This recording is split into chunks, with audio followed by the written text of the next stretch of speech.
Hello students, we have completed chapter 1 and now in this section we will be studying about the second chapter of class 11th, that is classification of living being. For this, first of all we will see what is the meaning of classification. Classification means actually million of living organisms are existing in our planet. बहुत सारे millions and millions of animals हमारी planet पर मिलते हैं जो अलग अलग habitat में होते हैं. Therefore, the art of identifying the diverse form of plants and animals and placing them in a particular rank or category that reflect their features and relationship is known as biological classification. जब हम किसी भी organism को classify करके एक particular rank में रखते हैं और उस रैंक के आधार पर हम उनकी फ़िज़िकल फ़ीचर्स को बता पाते हैं. जैसे सपोज़ एवीज़, तो एवीज़ में रखने पर हमें ये पता चलता है कि इसमें सारी बर्ड्स आती है जिनके फैदर होते हैं, जिनमें विंग्स होते हैं, जिनमें बीक होती है, जिनकी हॉलो बोन्स होती है. तो इस तरह से क्लासिफिकेशन को बायोलॉजिकल क्लासिफिकेशन कहते हैं. Without classification, it is impossible for the researchers to conduct research on plants, animals and microbes or to continue with it. Not only this, plants and animals are called by different local names which are also known as vernacular names. एक ही organism पर जब हम study कर रहे हैं तो उन्हें अलग अलग जगह पर अलग अलग लोकल नेम से जाना जाएगा and it will create a lot of confusion. For example sea horse. Sea horse is not a horse but it is a bony fish which is found in marine water. But नाम से हमें ऐसा लगता है जैसे ये कोई horse है. Hence taxonomists started assigning universally acceptable scientific name to the organism which is based on binomial system of nomenclature. इस confusion को avoid करने के लिए जो taxonomist थे उन्होंने एक system अपनाया classification का, जिसमें उन्होंने हर plant या animal को एक particular rank या category में रखा और जिसे biological classification का नाम दिया गया. सबसे पहला जो क्लासिफिकेशन था उसमें किसी भी एनिमल को उसके हैबिटेट के आधार पर रखा जाता था, जैसे डोमेस्टिक है या वाइल्ड है या क्रीपर्स है या फ्लाइंग है. जो मेन क्लासिफिकेशन था it was started by Aristotle. Aristotle ने जो कि एक ग्रीक फ़िलासफ़र था, उसने सबसे पहले ऑर्गेनिज्म को साइंटिफिक क्राइटेरिया के आधार पर क्लासीफाई किया. He classified the animals into groups, that is plant and animals, and this is known as two kingdom classification. He also classified the animals. पहले उसने प्लांट्स और एनिमल दो category बनाई and then animals को भी उसने दो categories में बांटा, that is anaima and enaima. Anaima जिसमें रेड ब्लड होता है और इनेमिया जिसमें एनीमिया एनीमिया जिसमें रेड ब्लड नहीं होता है और इनेमिया जिसमें रेड ब्लड होता है. लेटर ऑन इसी पर ही और रिसर्च हुई और लिनियस ने इसी क्लासिफिकेशन में कुछ और कैरेक्टरिस्टिक्स को ऐड कर दिया और वह भी टू किंगडम क्लासिफिकेशन में ही इंक्लूड रहा.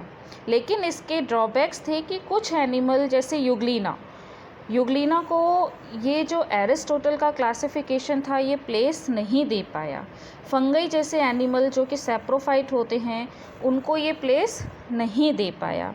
तब हमारे पास में नया क्लासिफिकेशन आया and that was three kingdom classification. Three kingdom classification हमें अर्नस्ट हीकल ने दिया था और उन्होंने जो है प्लांट्स एंड एनिमल के अलावा हमारे पास एक और नया ग्रुप लेके आए, दैट वाज प्रोटिस्टा. इस प्रोटिस्टा में उन्होंने सारे यूनिसेल्युलर एनिमल्स को प्लेस किया.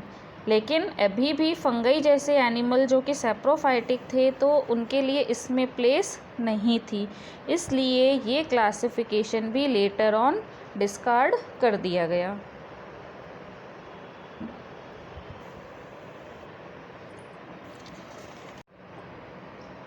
ना उसके जो ड्रॉबैक है उनको ओवरकम करने के लिए एच.एफ. कोपलैंड जो थे वो 1938 में हमारे पास फोर किंगडम सिस्टम लेके आए।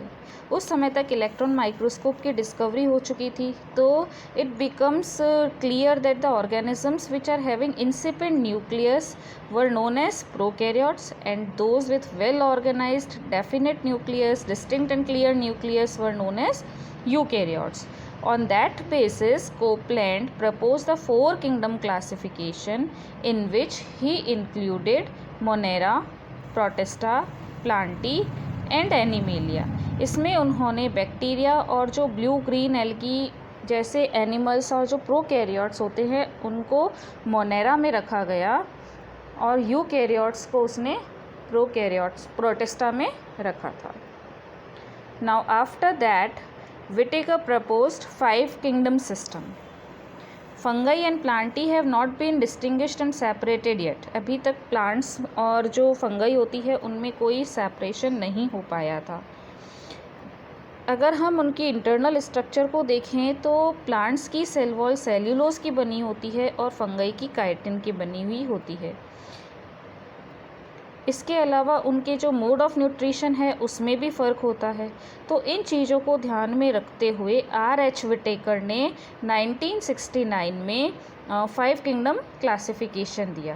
These 5 kingdom classifications include Monera, जिसमें सारे प्रोकैरियोट्स रखे गए. देन प्रोटेस्टा, जिसमें यूनिसेल्यूलर यूकैरियोट्स रखे गए. देन फंगई, जिसमें सेप्रोफाइट्स इंक्लूड किए गए. देन प्लांटी, जिनमें सेल वॉल होती है and that is made of cellulose. And then Animalia. Animalia में विदाउट सेल वॉल वाले एनिमल्स को इंक्लूड किया गया. इसमें और मॉडिफिकेशन के साथ 6 किंगडम क्लासिफिकेशन भी आया, जिसमें अबव 5 में जो मोनेरा ग्रुप था उसको 2 फर्दर सब ग्रुप्स में डिवाइड कर दिया गया and that were first and second. First is Archie bacteria, जिसमें सारे प्रिमिटिव माइक्रोब्स को बैक्टीरिया को इंक्लूड किया गया. And the second was you bacteria, जो कि प्रेजेंट डे बैक्टीरिया होते हैं. तो इस तरह से 6 किंगडम क्लासिफिकेशन, दो it is involve in 5 kingdom only. 5 kingdom की जो मोनेरा है उसी के ही सब पार्ट को इंक्लूड करके 6 किंगडम माना गया. बट जो वैलिड है, जो आज भी चल रहा है, that is 5 kingdom system given by Whittaker.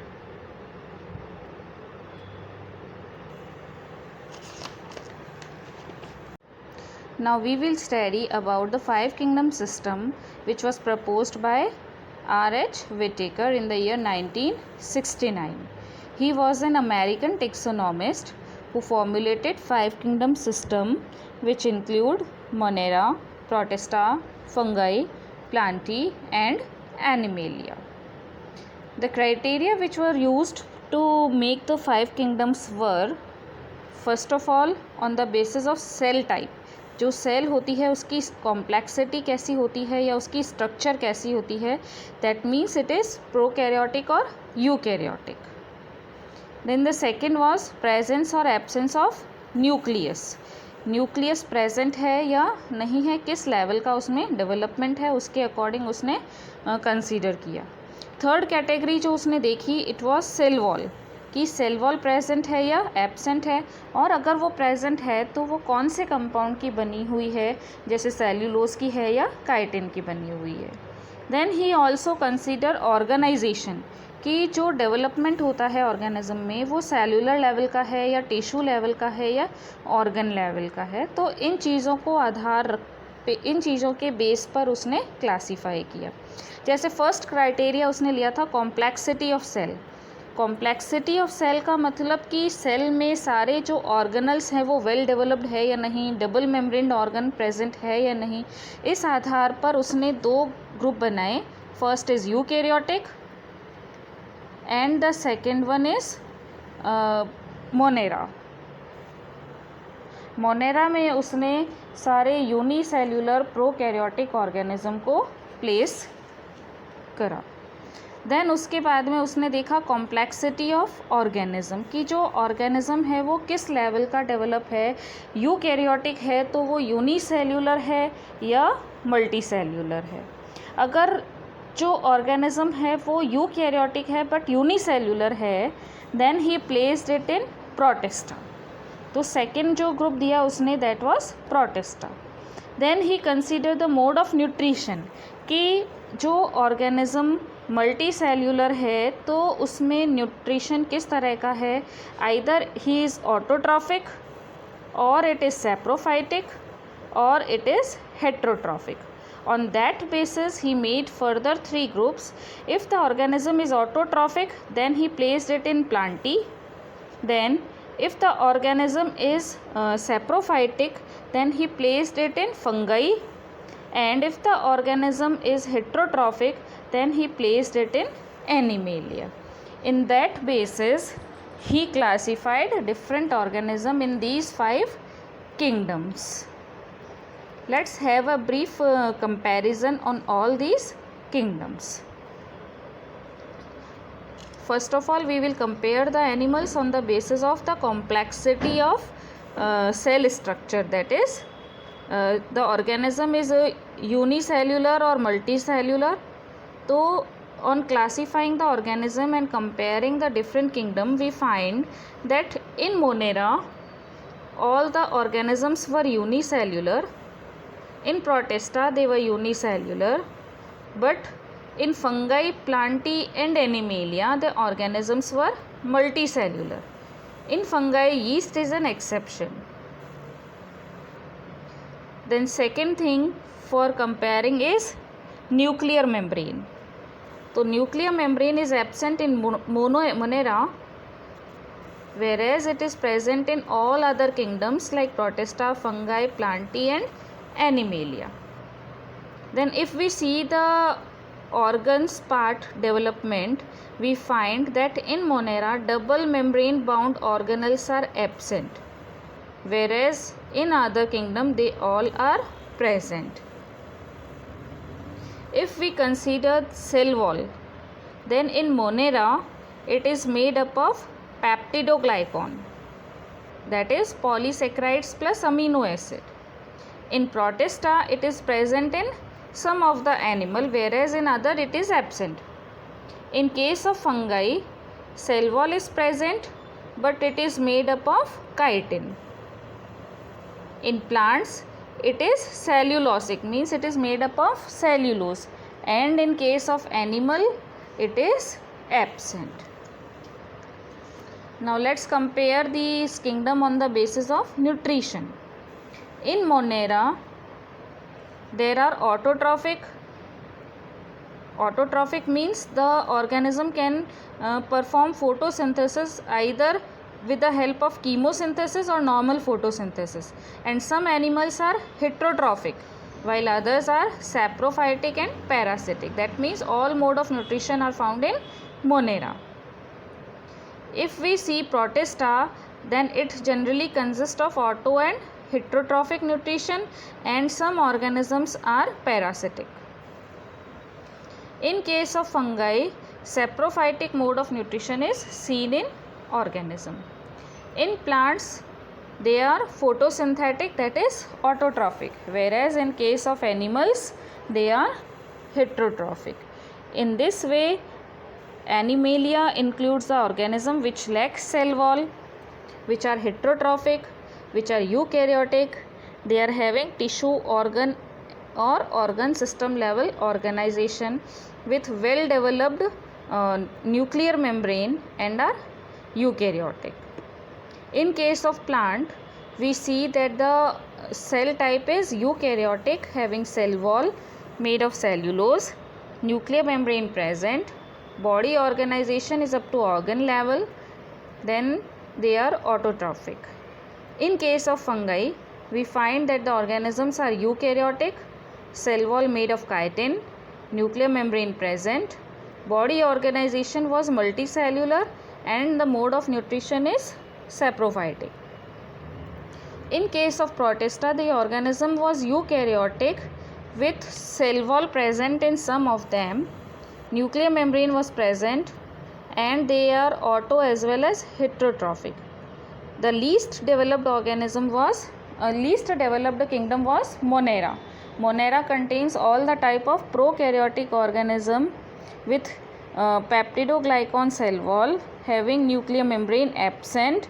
They are unicellular and have all mode of nutrition.